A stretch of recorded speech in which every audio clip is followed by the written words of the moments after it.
Hello everyone! Welcome back again to my YouTube channel, and for today's vlog, kung ikaw dyan ay naghahanap ng pwede mong utangan online at hindi ka pa po makapag-decide kung ano yung a-applyan mo, so tamang-tama ka po ng channel na napasukan kasi dito guys, may panibago tayong video na i-review. So ito guys is bagong-bago, wala pa pong nakakapagbigay ng review dito, kaya panuorin mo to hanggang dulo at baka ma-applyan mo to agad. So ito guys, ang pangalan nito is Peso Now Loan Up Pilipinas o tagampang Pilipinas siya guys. So dito may 4.9 star siya, which is napakataas kung bago pa lang siya. And as of now, nung dinownload ko siya, meron pa lang siyang 348 rating. So ganun pa lang kadami yung nakakapag-download at nakakapag-install ng application na to. So ito guys, 60,000 daw yung pinakang maximum loanable amount natin bilang first time sa loan application na to. So dito nga nakalagay na siya ay fast and is getting peso. Mali pa yung easy, no? So, fast and easy daw to, guys.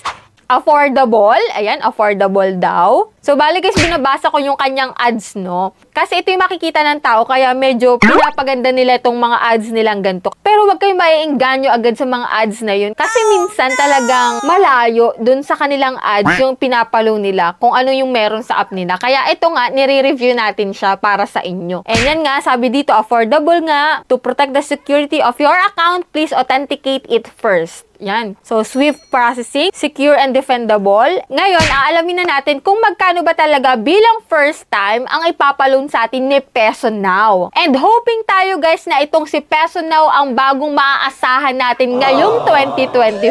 Kasi 'di ba, ang daming nagkalat ngayon na loan application, ang daming lumilitaw ngayon na bagong loan application. Sana ito nang si Peso Now yung inaantay natin na talagang maaasahan at yung may mababang interest. So kaya i-check natin siya ngayon. Pero bago yun guys, kung hindi ka pa nakasubscribe sa aking YouTube channel, nako, pakiclick na po yung subscribe button. I-like mo na po tong video na to at mag-iwan ka na ng comment dyan sa comment section, which is ang i-comment mo nga is yung mga na-experience mo na sa pag-utang sa OLA para at least yung mga bago pala manonood ng video ko is mababasa yung mga comment yun na, ganun pala yung experience nila sa pag-utang sa mga OLA. So ano, uutang pa rin pa kaya ako? Para magkaroon sila ng thinking na ganun guys. Kung ikaw dyan na hindi pa nananalo sa ating pa-Gcash giveaway, kasi weekly po yung ating pa-Gcash, no? 5 po yung aking pinipili, and sa last Monday of the month, may mananalo ng pa-cellphone giveaway na pwedeng i-convert into cash kung ayaw mo ng cellphone. Napakadali lang ng mechanics natin. Kaya ano pang inaantay nyo guys? Click the subscribe button, like and comment na. And yan nga, kung ikaw naman dyan ay naghahanap na pwede mong utangan online at gipit ka na, huwag ka munang basta-basta mag-i-install. Huwag ka munang basta-basta magde-download.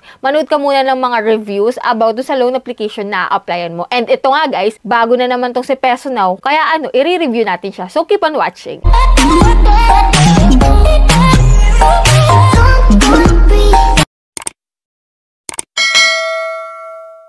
So disclaimer, no, hindi po tayo agent or promoter nitong si Peso Now or kung ano pa mang loan application na na-review na natin before. So dito guys, nagsishare lamang po ako ng experience ko kung papaanong umutang sa isang loan application at sinasabi ko rin po dito kung magkano ba talaga yung totoong ipapaloan sa atin. Kasi yung mga sinasabi nila, 60,000, 100,000, hindi naman ganun talaga yung ipapaloan nila, lalo na kapag first time ka, no? Ayan, i-install na natin tong si Peso Now guys. So si Peso Now po is, nandyan po yung link sa comment section. Nilagay ko na dyan guys para mag-direct na kayo sa app na to. So dito guys kay Peso Now, as usual po, maglalagin kayo using your active mobile number and click natin yung send code and click mo yung login now, and after nun, yan. Hindi po 60,000 yung pinakang maximum loanable amount kapag ikaw ay first time. Dito guys, 30,000 na lang siya ng alahati. Dahil nga po ikaw ay first time, hindi ganun kalaki talaga, no? Yun, 30,000 daw yung maximum loanable amount dito. So, depende pa rin to guys sa mga ipapasa mo sa kanila. So, dito may loan term siya na 121 day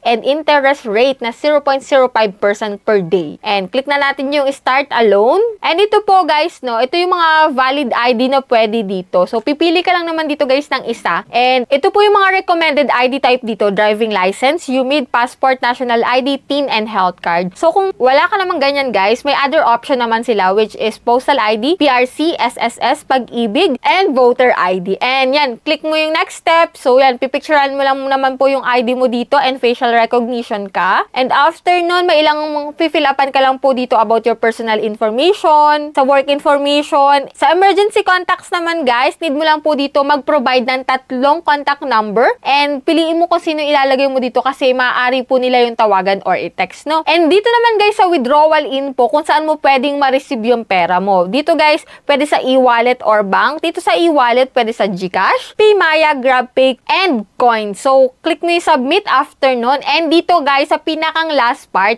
ito yung inaantay natin kung magkano ba talaga. Kanina, 60,000 pesos daw, pero yun ay sa mga repeat borrowers. Ngayon, naging 30,000 para sa mga first timer. So, dito guys, ano ba talaga? So, dito, ito lang po yung na-approve sa akin na loan amount, 2,000 pesos. So, lahat ng ina-apply ko na loan application, puro 2,000 yung ina-approve sa akin. Ganun na rin ba sa inyo guys? 2,000 rin ba? So, comment nyo dyan guys sa comment section kung same tayo na 2,000 din yung ina-approve sa inyo. So, sa akin kasi 2,000 lagi eh. So, ayan guys, no, sa 2,000 pesos, wala siyang interest, pero may service fee siya, which is 800 pesos. Doon siya talagang binawi, no, 800 pesos. And dun nga guys, sa principal amount, ibabawas na yung 800 pesos, kaya ang marireceive na lang natin is hindi siya buo. 1,200 pesos na lang po. And 7 days lang po ang period dito, pero nakalagay dito guys, 1,980 sa unang loan and 20 pesos sa ikalawang loan. So, click mo lang yung submit kapag desidido ka na, pero